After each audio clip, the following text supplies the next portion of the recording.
એ તો એને આપણે પૂછશે ને, જેને એપ્લિકેશન આપણે ઉપર કરી છે એને પૂછવાનું ક્યાં છે ભાઈ મરણ સર્ટિફિકેટ, મળવું કે ક્યાં છે, એની ખબર ક્યાં છે, બતાવો બધે. ઘણા બધા લોકોને મૃત્યુ ઘોષિત કરવામાં આવ્યા હતા. એમની સાથે રાહુલ ગાંધીએ 10 જનપદમાં ચા પીધી. એટલે ઇલેક્શન કમિશનને વારંવાર સબૂતો આપવામાં આવ્યા કે આ પ્રકારની વોટ ચોરી થઈ રહી. કેવું લાગે છે ઇલેક્શન કમિશને તમને મારી નાખ્યા? હા, હું તો 65 વર્ષની ઉંમર છું, હજુ હું જીવું છું, હજુ 15-20 વર્ષની ઉમ્મીદ છે કે હું વધારે જીવીશ. બરાબર. પૂછ્યું નહીં કે ભાઈ મારી નાખે તો ખબર ક્યાં છે અમારી? એ જ એમના પાસે પ્રૂફ આવ્યું હશે કે મરણ સર્ટિફિકેટ એમને કંઈ મળ્યું હશે મારું, એ હિસાબે એ લોકો મારા પર ફોર્મ મોકલ્યું કે તમે ગુજરી ગયા. સરકારે આ બધું શું છે કે જેમ બને એમ બોલે વોટ ઓછા થાય, મુસલમાનોના જે બી વોટિંગ ઓછા થાય તો એમને ફાયદો થાય. મેસેજ આવ્યો કે ભાઈ તમે તાત્કાલિક તમારું ઇલેક્શન કાર્ડ લઈને આવી જાઓ, કારણ કે તમને મૃત જાહેર કરેલા છે. એમાં અરજી કરનાર ફોર્મ 7 ભરનાર વ્યક્તિ હતા પંકજ પુરાણી કરીને વ્યક્તિ હતા. મૃત છો તમે તો તમારી ખબર ક્યાં છે? હે ખબર ક્યાં છે? તો હું મૃત જ નથી, ભાઈ ખબર ક્યાંથી રહે છે? કેવું લાગે છે એટલે મરી ગયા છે, જીવત માણસ મરી ગયેલા કે તો કેવું લાગે? આખા મોહલ્લાની અંદર 120 જેવા એવા જે મતદારો છે કે જેને મૃત ઘોષિત કરવામાં આવે. રાજકીય હાથો બનીને અલગ બીએલઓ જો છે, રાજકીય હાથો બનીને આ લોકો કામ કરે છે. ષડયંત્ર છે તો જ જીવતા માણસને મૃત્યુ બતાવે ને બેન. અહીંના કોર્પોરેટર છે એમનું પણ બધું જાહેર કર્યું છે. જે ચાલુ કાઉન્સિલર છે રફીકભાઈ કોર્પોરેટર. બરાબર. એટલે આ તમારો શાહપુર વોર્ડ લાગુ પડે? જમાલપુર. મિલ કમ્પાઉન્ડ જમાલપુરમાં જોઈએ તો AIMIM ના 4 કાઉન્સિલર્સ છે, તો એમને પોતાને પણ મૃત કર્યા છે. અમારા સાબિત માટે અહીંયાથી પેદા થયેલા ત્યાં સુધી અત્યાર સુધીના અમારા પાસે બધા ડોક્યુમેન્ટ છે. એટલે એને સાબિત કરવું જોઈએ કે આ મરી ગયા છે.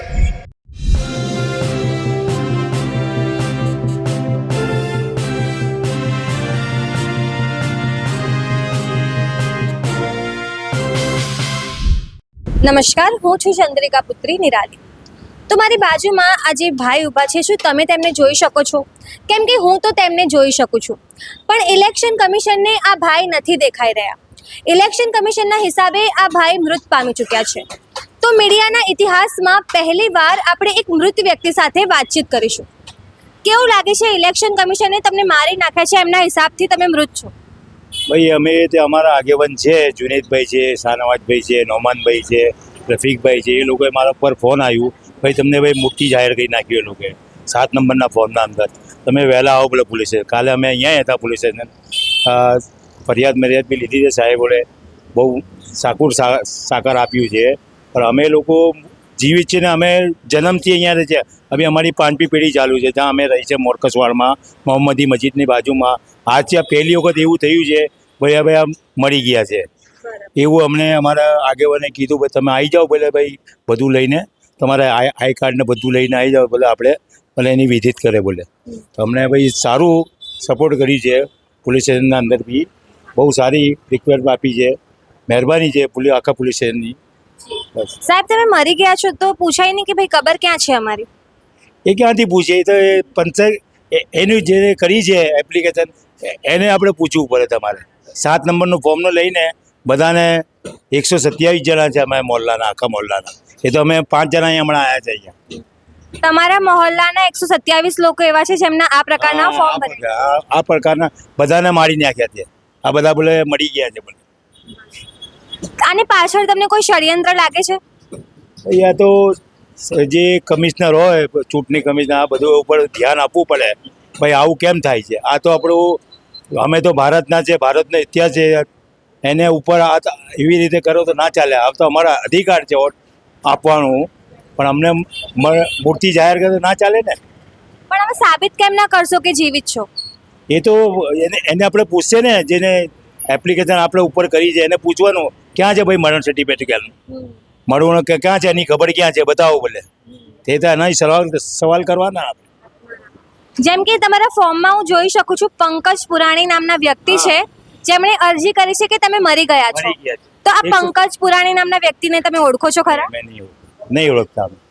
તો એમની પાસે તમારી ડિટેલ્સ ક્યાંથી આવી? એ અમારા ભાઈ આગેવાન છે, એને પાસે એક અમારા બધા આગેવાન છે નોમાન કરીને, એ ફોર્મ લઈને બધી જોવા આવ્યા અહીંયા.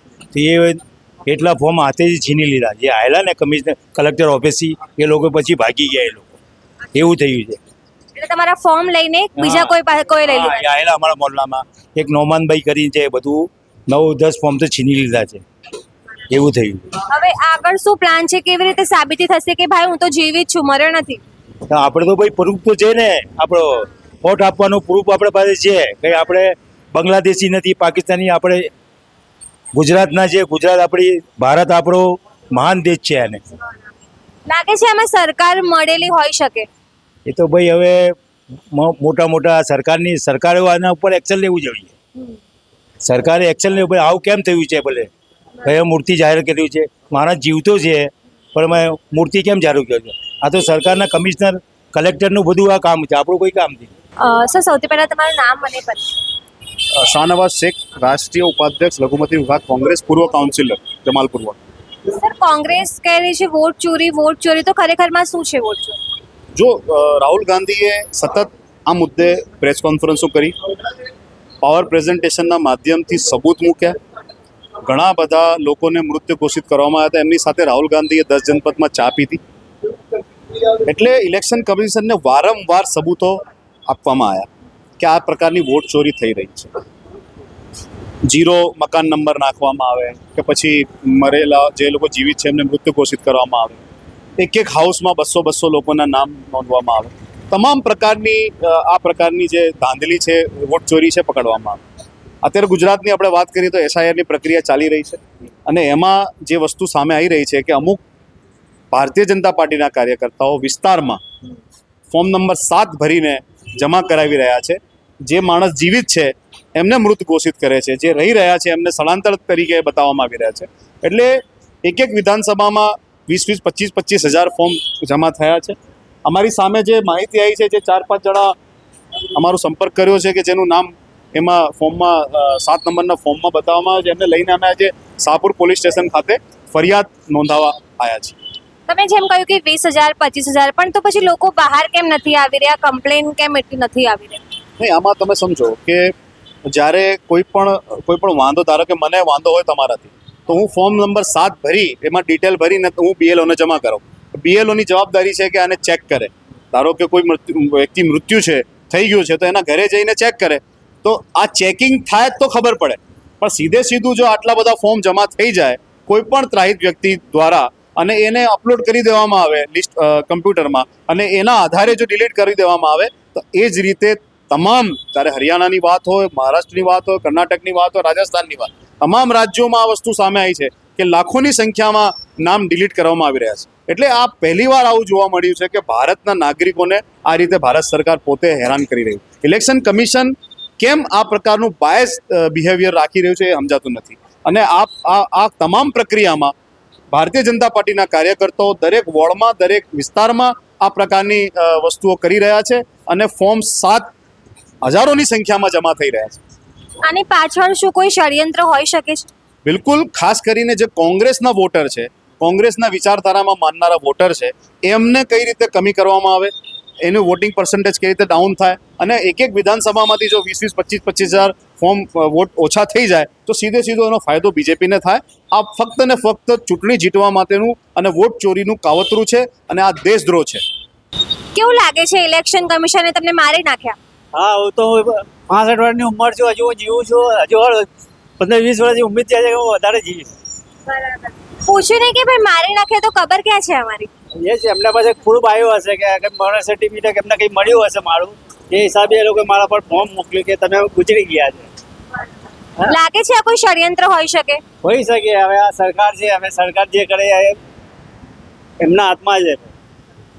સાબિત કેવી રીતે કરશો કે હું તો જીવિત છું? હવે પોલીસ ફરિયાદ અમે કરી છે. હવે પોલીસ ફરિયાદમાં જે હવે આ સાહેબો જે છે બધા એનું જે તપાસ કરશે, એના ઉપરથી અમને ખબર પડશે કે ભાઈ આ બરોબર છે કે એની સામેવાળા જે અમને અમારા પાસે ફોર્મ મોકલ્યા છે, જે પંકજ પુરાણી કરીને એ ફોર્મ ભરીને અમારા પાસે મોકલે કે તમે મૃત્યુ જાહેર થયા છે. તો હવે અમે શું છે કે એની હવે અમે તપાસ માટે પોલીસ સ્ટેશન આવ્યા છે. અમે અરજી કરી છે કે એના ઉપર કાર્યવાહી કરે. અમને કેમ મારી નાખ્યા છે? તમારું ફોર્મ મેં જોયું, એમાં પંકજ પુરાણી નામના એક વ્યક્તિ છે જેમને અરજી કરી છે. તમે ઓળખો છો એમને? ના, ઓળખતો નથી એને, એ ઓળખતો નથી. તો શું લાગે છે ઇલેક્શન કમિશને નામ કેમ કાપ્યા હશે? હવે શી ખબર. હવે એમને કે એવું લાગ્યું હશે કે ભાઈ એ તો કહી નથી શકતા કે કેમ એ લોકો આવું કર્યું હવે. આમાં સરકાર પણ જવાબદાર હોય એવું લાગે છે, સરકારે ધ્યાન આપવું. જવાબદારી છે સરકાર આ બધું શું છે કે જેમ બને એમ બોલે વોટ ઓછા થાય, મુસલમાનોના જે બી વોટિંગ ઓછા થાય તેમને ફાયદો થાય એ હિસાબથી એ લોકો શું વોટિંગ ને હિસાબે આ લોકો શું બધા મનન કરતા જાય છે કે એટલે અમારે ઇલેક્શનની અંદર અમારે નામ ના આવે, અમે વોટિંગ ના કરી શકીએ. પોલીસે શું કહ્યું અત્યારે તમને? પોલીસોને અમે હવે આપી છે અરજી આપી છે, હવે અમે કે અમે કાર્યવાહી કરીશું. હવે એ કાર્યવાહી ક્યારે કરે છે શું છે હવે એમને પછી કહેશે. હવે ઇલેક્શન કમિશને તમને મારી નાખ્યા, કેવું લાગે છે? એકચ્યુઅલી આમાં શું છે કે ઇલેક્શનની જે એસઆઈઆરની પ્રોસેસ છે ને એ મુજબ મેં ફોર્મ ભર્યું હતું, બરાબર, ને બીએલઓને મેં ફોર્મ સબમિટ બી કરી દીધું છે. 22/11/2025 ફોર્મ સબમિટ કરીને બીએલઓની સહી પણ છે, મારા સહીવાળું એસઆઈઆરનું ફોર્મ પણ છે. અને પછી ત્યારબાદ જે ડ્રાફ્ટ યાદી આવી ને, ડ્રાફ્ટ યાદીના અંદર મારું નામ બી આવી ગયું છે. એમાં ડ્રાફ્ટ યાદીમાં નંબર મારો 42 નંબર છે, મોહમ્મદ યાસીન. હવે ગઈકાલે મને એવો સમાચાર મળ્યા, અમારા જે મોહલ્લાના કાર્યકર્તા છે નોમાન પઠાણ છે, એમને એ તરફથી મેસેજ આવ્યો કે ભાઈ તમે તાત્કાલિક તમારું ઇલેક્શન કાર્ડ લઈને આવી જાઓ, કારણ કે તમને મૃત જાહેર કરેલા છે ફોર્મ 7 ભરીને કોકે. પછી અમે રૂબરૂ અમે ગયા અને ફોર્મ 7 જોયું ને એમાં મારો એપિક નંબર ચેક કર્યો તો એપિક નંબર મારો જ હતો ને એમાં સામે અરજી કરનાર ફોર્મ 7 ભરનાર વ્યક્તિ હતા પંકજ પુરાણી કરીને વ્યક્તિ હતા. એમણે મને મૃત જાહેર કરી ને એ પ્રમાણેનું ફોર્મ 7 ભરેલું છે. જોકે હું જીવિત છું, જેવી મને ખબર પડી ને તો એવી અમે અમારા જે કાર્યકર્તા સાથે સીધા પોલીસ સ્ટેશન આવ્યા ને પોલીસ સ્ટેશનમાં અમે ફરિયાદ કરી કે હું જીવિત છું, તેમ છતાં પણ ફોર્મ 7 ભરીને પંકજ પુરાણી કરીને કોઈ વ્યક્તિ છે એમણે મને મૃત જાહેર કર્યા છે. તો એમની એ સામે અમે ફરિયાદ પોલીસ સ્ટેશનમાં કરી છે. મૃત છો તમે તો તમારી કબર ક્યાં છે? હે કબર ક્યાં છે? તો હું મૃત જ નથી ભાઈ, ખબર ક્યાંથી રહેશે? હું મૃત જ નથી તો ખબર ક્યાંથી રહેશે? પંકજ પુરાણીને ઓળખો છો ખરા? ના, પંકજ પુરાણીને કોઈ ક્યાં કોઈ ઇન્ફોર્મેશન મળી પોલીસ? કોઈ હજુ પોલીસને બી અમને વાત કરી હતી તો અમને બી નથી જાણકારી કે એ તપાસ કરશે. તપાસ કરવા માટે જ અમે અરજી કરી છે. શું લાગે છે નામ કેમ કપાયા હશે? હવે એ તો ખબર નહીં કેમ કપાયો, તો એ તો પંકજ પુરાણી જવાબ આપી શકે. આની પાછળ કોઈ ષડયંત્ર હોય એવું લાગે છે? ના, હવે સંડ એ બી ખબર નહીં, તો તપાસમાં જ ખબર પડે. પણ હવે આગળ જઈને તમે સાબિત કેવી રીતે કરશો કે હું જીવિત છું એમ? નહીં, હું સામે જ ઊભો છું ને, હું સામે જ ફોર્મ 7 છે મૃત જાહેર કર્યા છે એની સામે હું હાજર છું. તો હાજર વ્યક્તિ તો સવાલ જ નથી થતો કે હું મૃત જાહેર છે. પણ આમ જોઈએ તો જે સમય મર્યાદા હતી એસઆઈઆરમાં અરજી કરવાની એ પૂરી થઈ ગઈ છે. હા, પણ એ તો ખોટી રીતે ફોર્મ છેલ્લા દિવસોમાં ભરાયું ને, એ તો ખોટું જ કહેવાય નહીં. છેલ્લા દિવસે આ રીતે ફોર્મ 7 ભરીને આપી દીધું, જે અમને ખબર પણ નથી. તો હવે અમે આગળ એક્શન કરવાનો ટાઈમ જ નથી આપ્યો. છેલ્લા દિવસે કરીને આપ્યું તો અમારે ત્યાં પોલીસ ફરિયાદ સિવાય કોઈ બીજો કોઈ એક્શન હતું નહીં. આગળ જઈને કોર્ટ જવાનું થશે તો કોર્ટમાં પણ જશો? એ જે લીગલ કાર્યવાહી થશે એ અમે કરીશું, કરવાની થશે એ કરીશું. મરી ગયા છો, ઇલેક્શન કમિશન એવું કહે છે, મરીને કેવું લાગે છે? કેવું લાગે છે એટલે મરી ગયા છે, જીવત માણસને મરી ગયેલા કે તો કેવું લાગે? માણસ જીવતો છે અને તમે કહો કે ભાઈ મરી ગયા છે ને એનું ડેથ સર્ટિફિકેટ કાઢો તો કઈ રીતનું છે? આ તો કયું થવું જોઈએ. એક વ્યક્તિ માટે નથી, આખા મોહલ્લાની અંદર 120 જેવા એવા જે મતદારો છે કે જેને મૃત ઘોષિત કરવામાં આવે છે. એટલે 120 લોકોને બાબત છે, ચિંતાજનક બાબત છે, જાણે જોઈને કરવામાં આવે છે. રાજકીય હાથો બનીને અલગ બીએલઓ જો છે, રાજકીય હાથો બનીને આ લોકો કામ કરે છે. અને એની ઉપર અમે જે એફઆઈઆર કરી છે અને આશા છે કે એની ઉપર કદાચ એક્શન લેવામાં આવે. પૂછ્યું ને કે ભાઈ અમારી ખબર ક્યાં છે, મરી ગયા છીએ તો? ક્યાંથી પૂછીએ? કાલે એ જ બતાવશે જેમણે આ કોઈ મૃત જાહેર કર્યું છે, એ જ બતાવશે. ષડયંત્ર કોઈ હોય એવું લાગે છે આની પાછળ? તો 100% ષડયંત્ર છે તો જ જીવતા માણસને મૃત્યુ બતાવે ને બેન. એની તો કઈ રીતે બતાવે? અપવાદ રૂપે 1-2 વ્યક્તિ હોય તો આપણે સમજીએ, પણ આ તો વધારે પડતું છે. અને 100, 200, 300 એવા એક જ વોર્ડમાં તે હજુ મિર્ઝાપુરની જ વાત છે. આ તો તો આખો જમાલપુર વિસ્તાર, રાયખડ, ગાયકવાડ હવેલી, ખામાસા, 3 દરવાજા, આ તમે વિસ્તારમાં જો આગળ જે પ્રોબ્લેમ આવશે એ ઘણી વધારે આવશે. અહીંના કોર્પોરેટર છે એમનું પણ બધું જાહેર કર્યું છે. જે ચાલુ કાઉન્સિલર ચાલુ કાઉન્સિલર છે રફીકભાઈ કોર્પોરેટર. બરાબર. એટલે આ તમારો શાહપુર વોર્ડ લાગુ પડે? હા, જમાલપુર રોડ, જમાલપુર. જમાલપુરમાં. મિલ કમ્પાઉન્ડ જમાલપુરમાં જોઈએ તો AIMIM ના 4 કાઉન્સિલર્સ છે, તો એમને પોતાને પણ મૃત કર્યા છે. રફીકભાઈ કોર્પોરેટર છે એક ને, એમાંથી એક ને. એડવોકેટ છે. એટલે તમે પૂછ્યું ને કે ભાઈ હું મરેલો નથી તો ક્યાંથી કેમ આ કર્યું? કોઈને. કોઈ સામે આવે તો કોઈને પૂછીએ ને બેન, એટલા માટે તો દાખલ કરી કે ભાઈ અમને ખબર પડે કે આ કોણ છે ને આ સી રીતે એમણે અમને મૃત જાહેર કર્યું, અમને ખબર તો પડે. અમે સામે કોઈ વ્યક્તિને ઓળખતા જ નથી ને એમણે અમને જાહેર કર્યું, અમે કઈ રીતે અમને પૂછી શકીએ? સાબિત કેવી રીતે કરશો કે હું જીવિત છું એમ? કેમ કે તારીખો જતી રહી છે જે જતી રહી હોય કે ના જતી રહી, અમારા સાબિત માટે અહીંયાથી પેદા થયેલા ત્યાં સુધી અત્યાર સુધીના અમારા પાસે બધા ડોક્યુમેન્ટ છે. એ ડોક્યુમેન્ટ તો આધાર રાખે ને. અત્યારે જીવિત છે, હાજર જ છે, જીવિત જ છે, તો એનાથી મોટો શું પ્રૂફ જોઈએ? હું પોતે કહું છું કે જીવિત છું, એવો પુરાવો છે, એમની વધારે શું પુરાવો હોઈ શકે? એટલે એને સાબિત કરવું જોઈએ કે આ મરી ગયા છે. અમે સાબિત કરીશું કે અમે જીવીએ છે, એમણે સાબિત કરવાનું છે કે આ વ્યક્તિ મરી ગયા છે.